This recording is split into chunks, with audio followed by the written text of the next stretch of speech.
오음의 법칙은 전압, 전류, 저항과의 관계를 나타내고 있습니다. 저번 강의에서 전기전자공학의 3요소는 전압, 전류, 저항이라고 이야기했습니다. 이것의 주인공은 전류가 되겠고, 전압은 전류의 흐름을 돕는 그런 역할을 하고, 저항은 전류의 흐름을 조절하고 방해하는 그런 조연 역할을 한다고 이야기를 했습니다.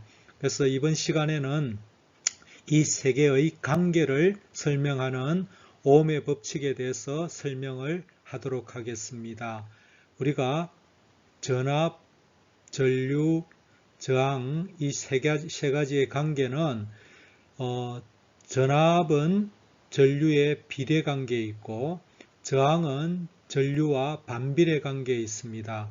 즉 전압을 높이게 되면은 전류가 증가하게 됩니다. 그런데 저항을 증가시키면 전류는 반비례 관계로 줄어들게 됩니다. 이와 같은 관계를 나타내는 것이 오음의 법칙인데 이것을 식으로 써보게 되면은 V는 I, R이 됩니다. 즉 전압은 전류에 비례하고 저항은 전류와 반비례 관계에 있음을 나타냅니다. 우리가 보통 전압을 나타낼 때 V라고 표시하는데 또 다르게 E, 일렉트릭 모티브 포스라 해가지고 기전력이라는 즉 전원 전압입니다. 전원 전압을 E라고 표현하기도 합니다. 그래서 E와 V가 보통 혼용해서 사용되는데 E는 주로 대체로 전원 전압을 이야기할 때이고 보통 일반적으로 전압을 표기할 때는 V를 표현합니다. 그래서 V와 I와 R 관계를 나타내는데 자 여기서 이 기본식에서 두 가지 식을 또 유도해낼 수가 있습니다. I는 R분의 V라는 관계식과 R은 I분의 V라는 관계식이 만들어지겠죠. 그죠? 전류를 구할 때는 R분의 V, 저항을 구할 때는 I분의 V라는 이 관계식을 사용하면 되겠습니다. 이 세 가지 식이 오음의 법칙입니다. 전압과 전류와 저항과의 관계를 나타내는 기본식이 되겠습니다. 자, 이것을 우리가 잘 알고 있는 내용이지만 일반적으로 또 재미있게 구성하면서 외우기 쉽게끔 이렇게 도형으로 나타내 봤습니다. 전압은 전류 곱하기 저항의 식으로 나타내고 I는 R분의 V가 되겠죠. R은 I분의 V가 되겠죠. R은 I분의 V, V는 I는 R분의 V 이런 관계를 나타내는 도형이 되겠습니다. 이 관계가 오음의 법칙의 전부입니다. 자, 우리가 저번 강의에서도 수도 밸브 이것은 저항을 나타낸다고 했습니다. 저항을 상징하고 여기에 나오고 있는 물은 전류를 의미한다고 이야기했습니다.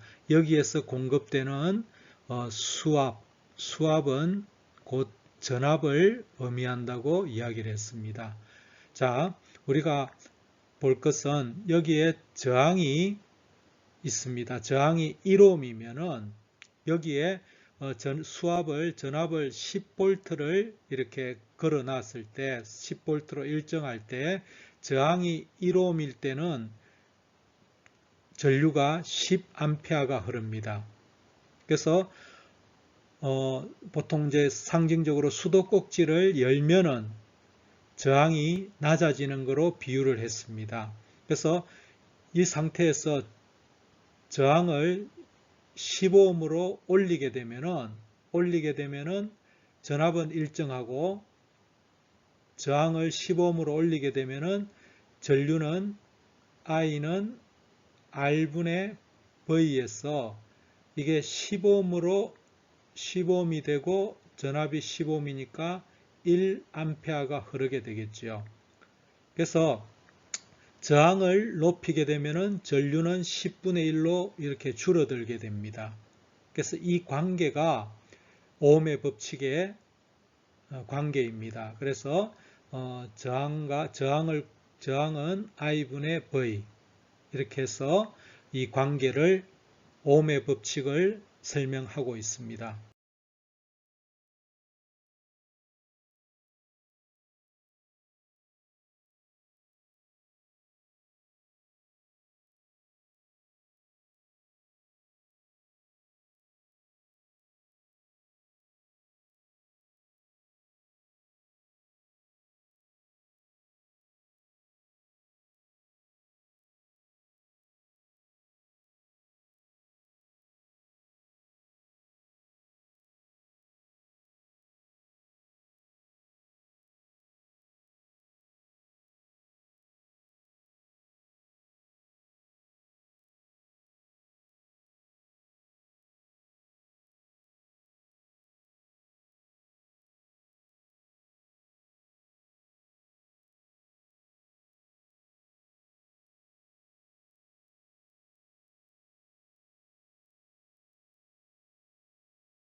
자, 응용 회로에서 한번 보도록 하겠습니다. 그림이 3개가 있는데 1번 그림은 전압이 10V를 걸고 저항 2개가 직렬로 이렇게 되어 있습니다.